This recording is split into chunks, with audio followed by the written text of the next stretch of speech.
Warning, the following gameplay does include mature content and multiple trigger warnings as listed here.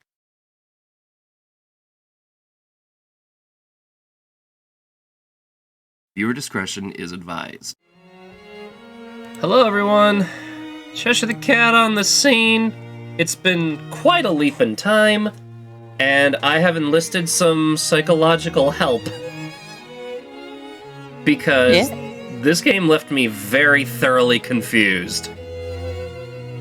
And itching to play more. So we're back for more Rule of Rose.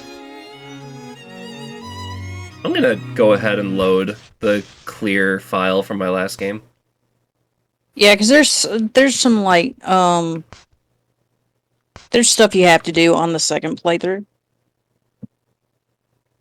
It's mostly, like, bonus weapons and stuff, I think. Uh-oh. Did it not save? Oh. Oh, no, March. Okay. I was like, hold on. Okay. That gave me a heart attack.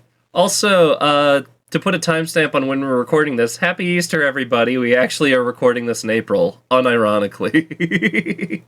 Yeah. So, one more quick clarification. I think I said this before we even started recording, but just to throw this out there. What we are doing, I'm going to try to, like, upload this immediately after my playthrough, so it's, like, fresh on YouTube. But I'm playing this again with the full intention of, like, thoroughly analyzing and, like, really diving into the story of this game, because this game is daring. Forget how much of a masterpiece it is. This is a genuinely well-crafted and extremely daring game, even for 2006. So, I kind of want to find, like, what is happening. Which is why I have help. So, like I said, before you went into this, you don't really get a whole lot of it on the first playthrough. Mm-hmm. You have to finish the game to actually get a lot of it. For anything to make sense. Yeah. And I guess spoiler alert, but not really, because I already beat it, and this game also came out in 2006, and there's lots of playthroughs of it on YouTube. I'm just, like, the first in how many years to play this game, probably, maybe? I don't know. But essentially, what you learn at the end of this game is that this is not Jennifer herself, but her memories. Which is why they're scattered and super screwy. So... and that's why, like I said, that's why she's an adult while the others are all children, because it's her as she is now going through her memories. That's also why Brown is a grown dog and not a puppy. Oh, Brown. Oh, I don't know if I can handle that twice. Anything you want to say before I jump into the first cutscene? No. I say let's go. Alright. It'll be in the front of the YouTube video, but for the folks in the Twitch chat, I'll just say this now. Viewer discretion advised. Twitch, don't dox me. Okay, let's go.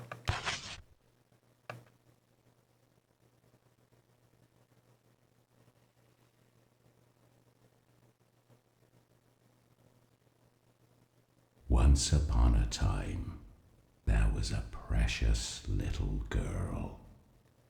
Her friend, the princess of the Red Rose, was always at her side. That is... It just occurred to me that that's Joshua's father reading that at the start. Mommy and Daddy died suddenly. And the poor little girl was sent away to a strange house.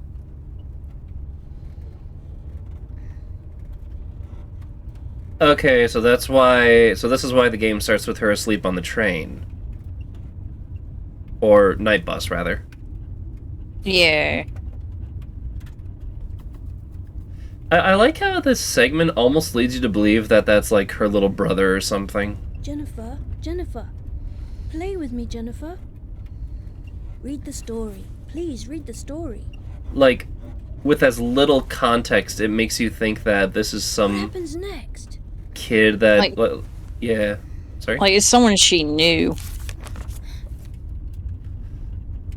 So, like, as the player, your brain would just kind of automatically fill in that, like, this is her kid brother, or this is her cousin, or some kid she knows. And that's Yeah. why she jumps off the bus so desperately.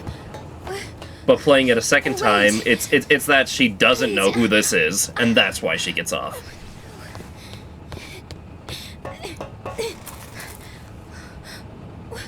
Or she, like, vaguely recollects it.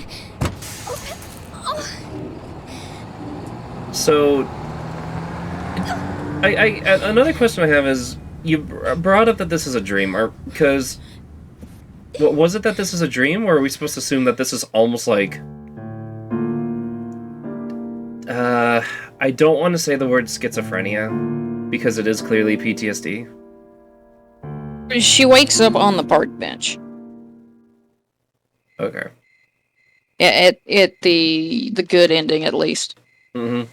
If you do the bad ending, you just restart. Yeah. The little princess. Oh, the artwork's different. Once upon a time, there was a precious little girl. Her friend, the Princess of the Red Rose, was always at her side. Then one day, her mummy and daddy died suddenly. The princess too disappeared, leaving the girl all alone. The princess too disappeared. So... Is the plane crash, or is the blimp crash supposed to be before or after?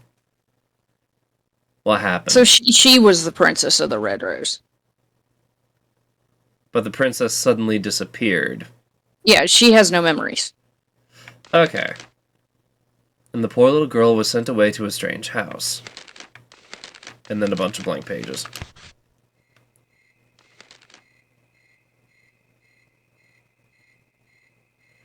This is where suddenly the girl was all alone.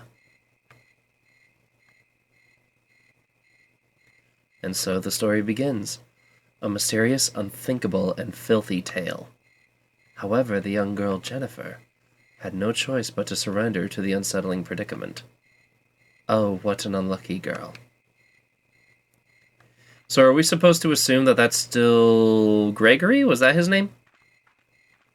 Yeah, his name was Gregory. Is it supposed to be him still narrating this? She might be remembering the voice.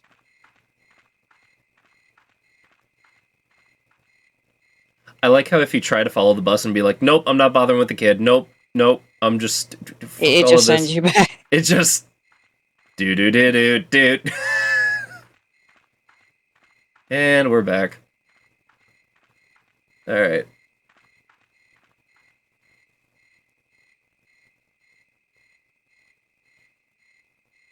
So since this is a second playthrough and I'm going to be releasing it right after my main playthrough, I think I am going to stick to the idea of us, like, analyzing each chapter, and then each chapter being an episode. So if I have to cut up some parts just because we have a long silence or something somewhere, that's fine. Yeah, that works, because of the movement speed, there is just a lot of wasted time. Can I have a sprint button? As the girl approached the sign, she heard a dog's bark. It sounded strangely familiar to her, and beckoned her to come. But I don't like dog. Fine.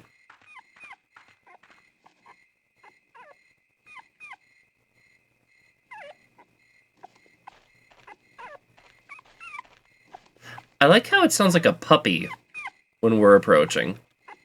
Yeah, because Brown was kept in the shed. She wasn't supposed to have the puppy dog.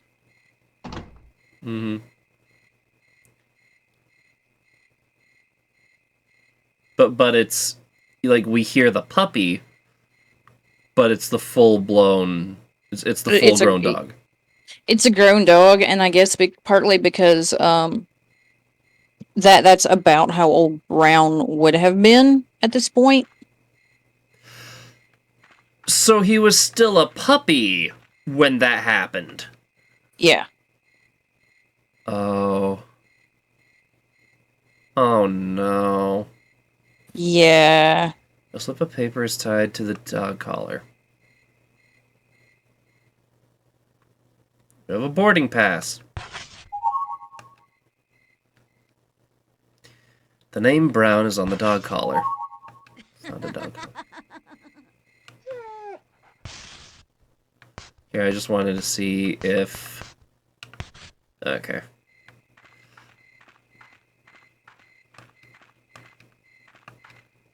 About saving. We can save at Sir Bucket Night. Save your game? Nah.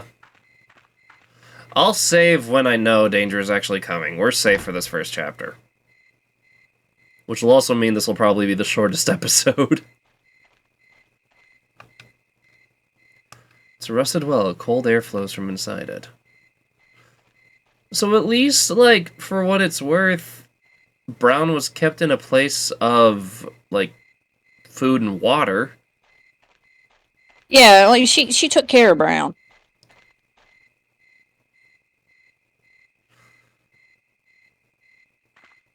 Like, I guess the only thing that I find strange is why the other girl got so upset with her having Brown all the time. Like, was it just jealousy of the dog, or did she just Yeah. not like dogs? It was just pure jealousy. But it's a dog.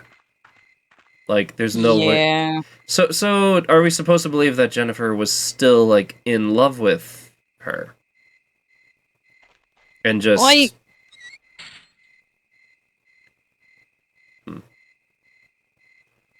Following the boy Okay. up the road, she came upon a huge old mansion. For some reason, this place seems familiar to the unlucky girl. Alright, before I go up to the cutscene, you were saying? Jennifer still really, really cared for Wendy. Yeah. And, like, Brown was never going to replace Wendy, but that was not something that Wendy realized. Because they were kids. Because they're kids and because they're in an orphanage. Mm-hmm. Like, they're not in a good place, and the potential for losing someone really hit hard. Yeah.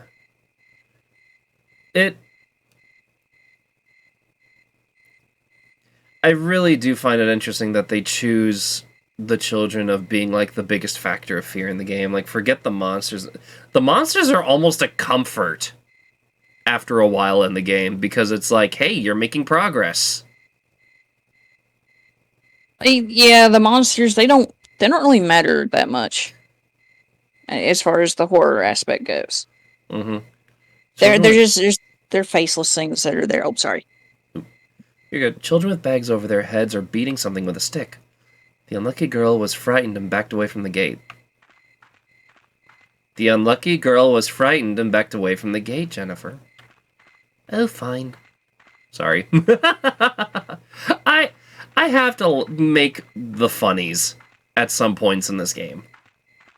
I think even more so Yeah. now, because it's like, now I know it's coming. Yeah.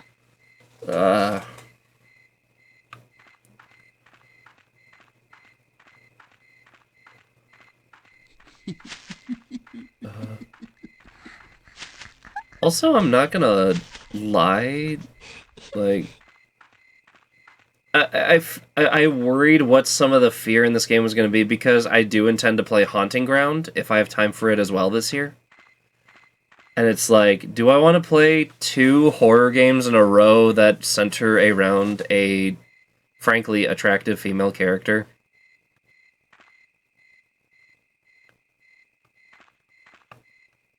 Haunting Ground goes more into that kind of side of things than this one. Yeah, which is why I want to play it, because it's like, I want to sit down and bring up these cult classics and just be like, look at these people who are like, look at Silent Hill, Silent Hill, Silent Hill, look at Resident Evil, Resident Evil, Resident Evil, and I'm just here like, there were other games that were just as good, if not better. Yeah. And they were probably just as good because they went into the territories that were, at the time, very unexplored. No one allowed without a pass. Well, lucky for you, I got a slip of paper that looks like a pass right here. Fish. Beesh. But that's also why the inside of the airship, some of it looks very luxurious, and other parts of it just look like a death trap.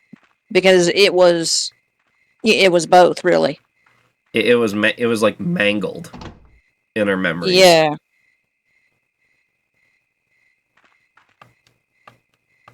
Yeah, there's the garbage bin. Legend of Stray Dog. Stray Dog kidnaps kids. So now I know that Stray Dog is Gregory. Yeah. So, was Stray Dog already, like, a thing before? That's another question. How exactly did Wendy, quote-unquote, tame him?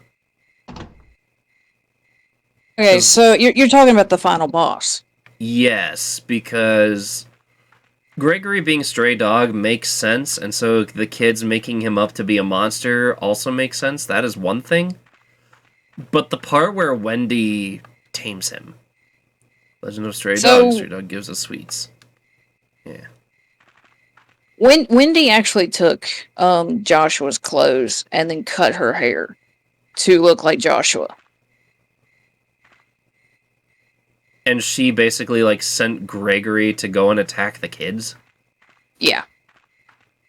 Just because she was jealous of Brown. Well, not just because she was jealous, but because Jennifer actually threw her out of the Aristocrats Club. So this basically, she made Wendy a complete and total pariah in the orphanage.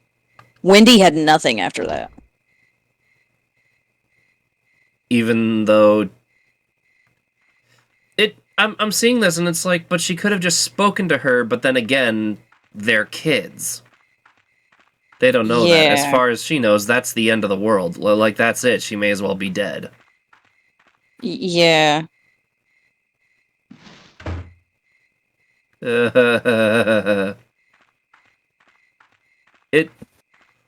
I said this during the main playthrough, and now I'm just thinking on it even more as I'm exploring through this.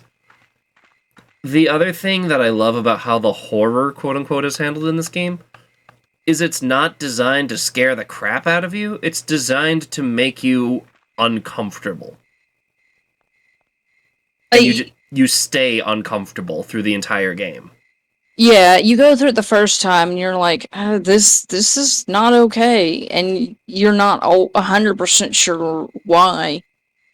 And when you finish the game, all of it kind of starts creeping in. You start realizing things long after you're done playing the game. That's kind of why I wanted to do this again right away.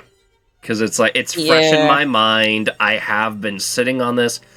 And as I talked with my coworkers about it, because it turns out some of the people I work with like watching my stuff. Yeah. Like I actually came into work and one of the supervisors was watching me on their phone on break, and I was like, oh. So that made me smile. Hello, you know who you are, not saying names. But I started like explaining this game to them, and it was as I was explaining it to them that I was like, oh god, through like half of what I was saying. Because it was in explaining it to someone else that a lot of this, like putting two copper wires together, suddenly something clicked. Yeah. And that's another reason why I was like, so can I have a talking buddy? Because I need someone to bounce ideas with on this. And also I'm kind of scared to play this again. Recommended to have an emotional support friend handy. at least for a second playthrough. Like, I'm gonna be honest, as troubling as this game gets, play it on your own the first time. Like, let everything just kinda... I would say immerse yourself in this, but it's more like allow yourself to drown in this, because there is no immersion. You just kind of exist through this game.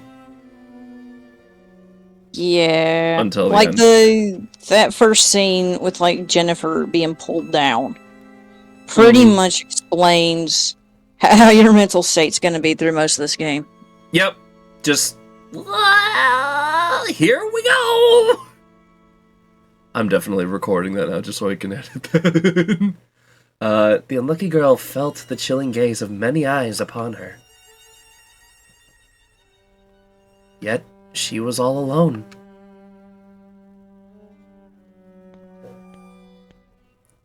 Again, is she supposed to be 17? Or because I genuinely thought our character here was almost in her 20s.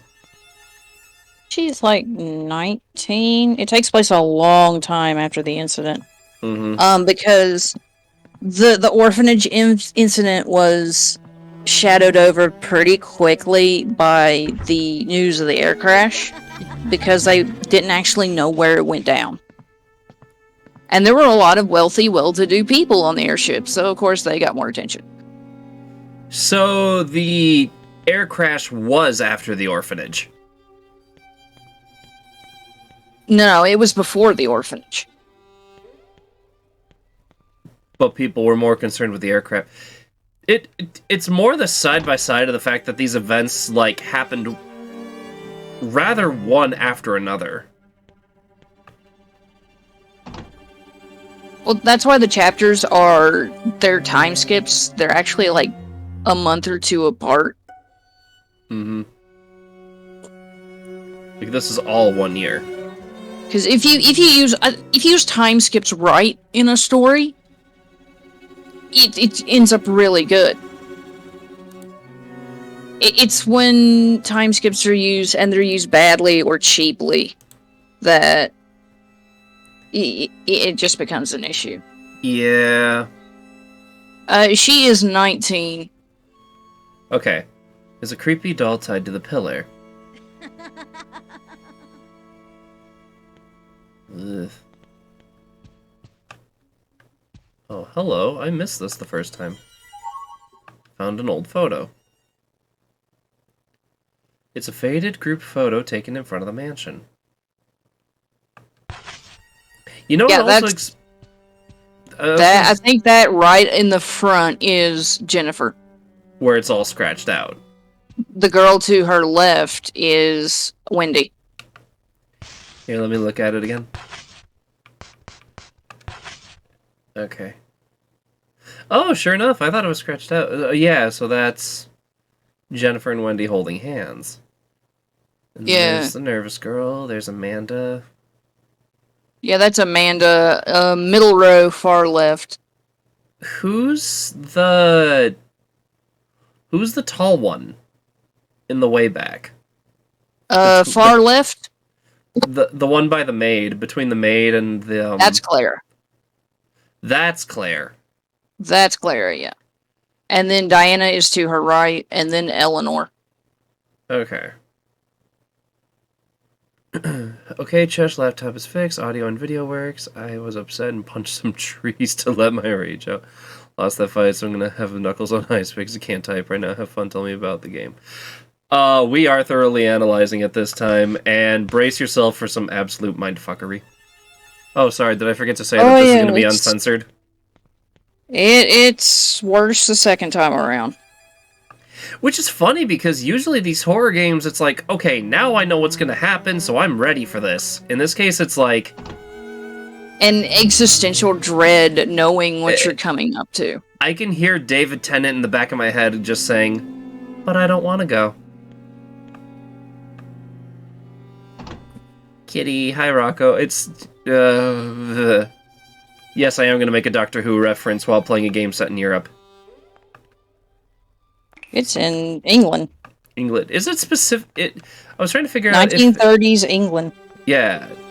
Do we get, like, an actual Because there is a huge difference between England and the United Kingdom.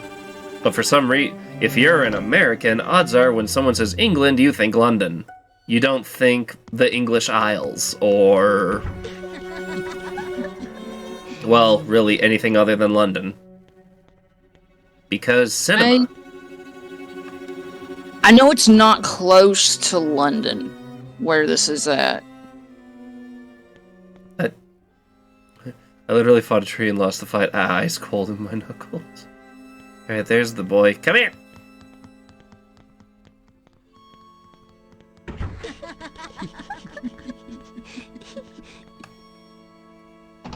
The airship crash was in 1929. And the incident of the orphanage ends in 1931. Yeah. So where Jennifer is now, she has already, like, seen World War II. Yeah. Which would explain her outfit. Yeah, because it would be like 1949, 1950. 1940, somewhere in there. 1941. Scalpel, dental forceps, gloves, scissors, there's blood all over them.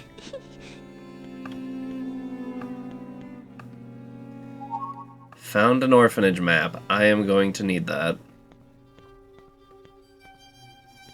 Alright, when do I start? Oh, here we go. Yeah, this is it. I like the broken gift box. Like, these details are huge and make way more sense now. Yeah.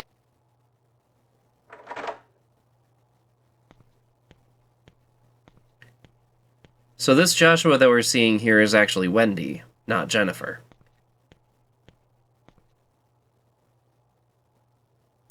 Because I guess that's the other part that confuses me is, was Jennifer Joshua, or was Wendy Joshua, or is it both? No, Jennifer was Joshua. Like, forced to be Joshua. Yeah, because she really had no memory other than her name. And I'm not even sure Jennifer was originally her name.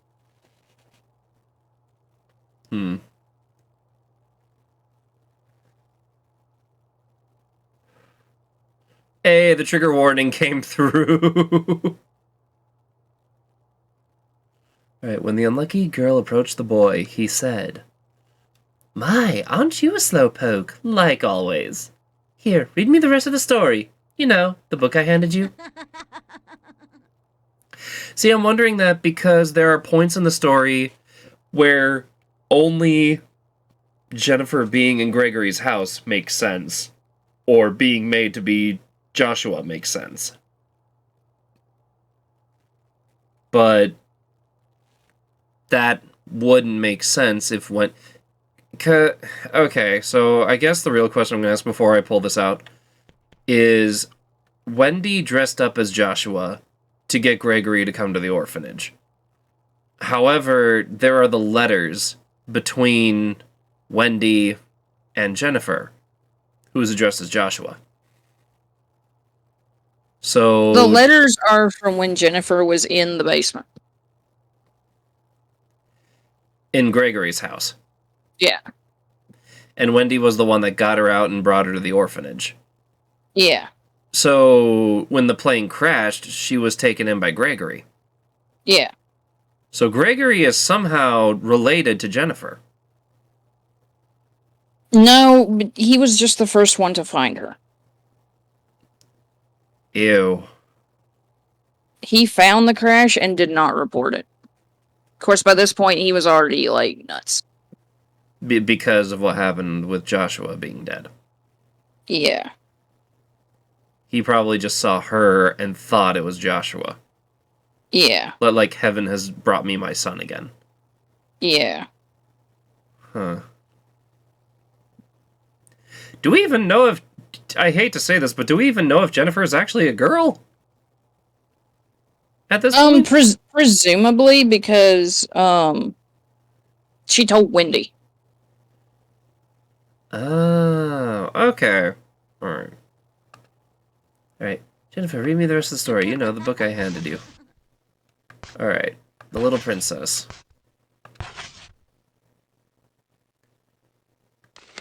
Here we go, yeah. And the poor little girl was sent away to a strange house. At her new home, the aristocrat club lived by the rule of Rose, but the girl found herself very much alone.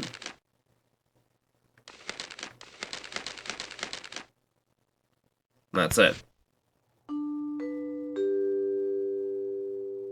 We will now begin the funeral.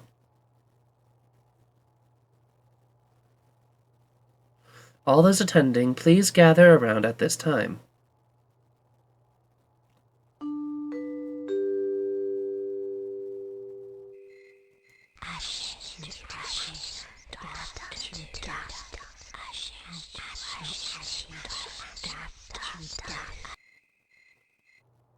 Come on, Jennifer, the funeral's about to begin.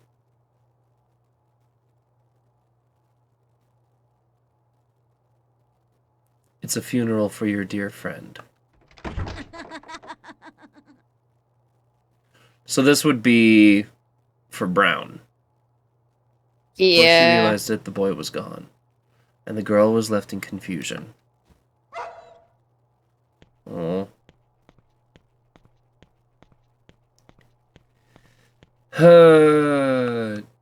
See, in that scene, that may have been Wendy dressed as Josh. Because it would Because make this is- sense.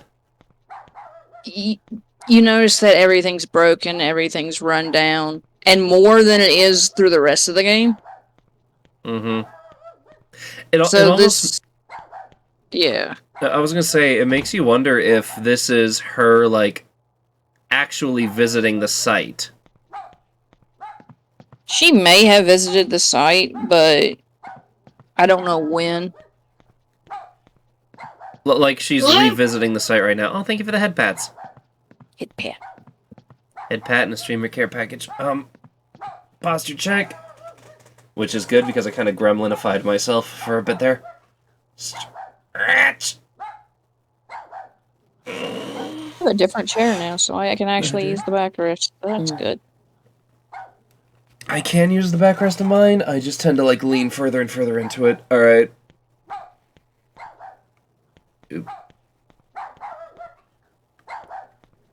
Okay, yeah, here we go. When the girl went out into the yard, she found a shovel standing before a grave.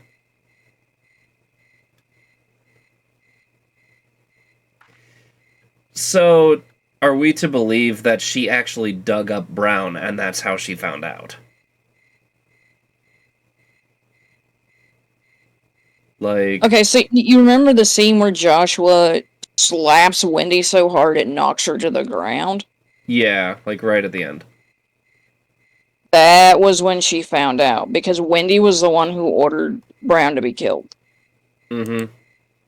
And that was Joshua, or Jennifer, rather, basically exiling Wendy. Mm-hmm. Because she was taken in and the already rest at the of the side group- of a princess. Yeah. Huh.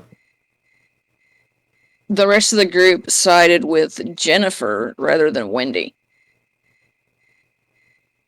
So Wendy was like the end-all be-all of the group, but because of... Well, then that doesn't explain how Jennifer was treated like garbage. When she first got there, she was, definitely. Huh. The lucky girl sensed that something very dear to her was buried here. As if possessed, she began to dig furiously.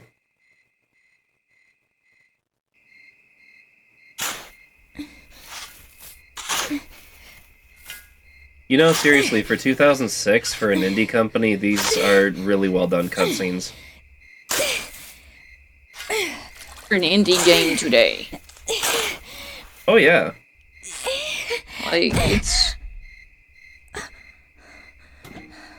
It's gorgeous, but with an E.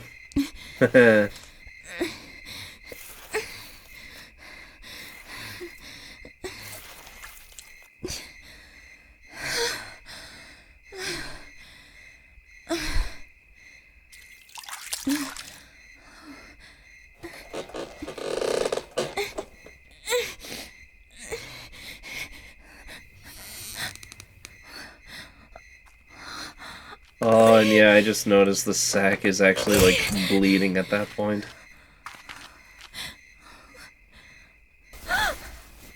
Just look at you. You're filthy.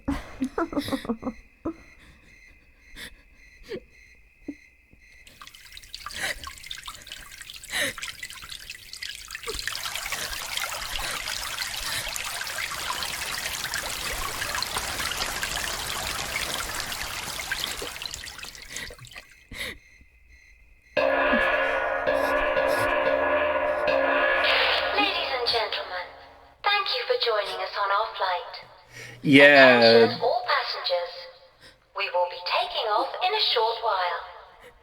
Please take all large luggage to Section 8 of the freight storage compartment. Thank you. so that would explain yeah, so that explains why you spend the first half of the game in the airship. Because it's like her... As someone who's struggled with traumatic memories and stuff, the way the brain organizes these hurtful memories is it tends to block them out and forget them as an instinctive defense mechanism, and that is something that just all humans do. But when the human mind gets a rest, it will tackle the events one at a time. But if too much time passes, then that's why they kind of get blurred together. Yeah. So, what we are seeing is everything happening at once, but also tackling it one at a time. Alright, would you like to save? Yes. Yeah, because it's about 10 years or so after the events. Mm-hmm. And... yeah, do we have any final thoughts that we want to put in for Chapter 1? I guess buckle up, y'all. This is just the beginning. Yeah, it only gets weirder from here. But for now, this is Cheshire the Cat, and Final signing off. We will see you YouTubers in the next episode. Till then, take care, ta-ta for now. That was a sour note.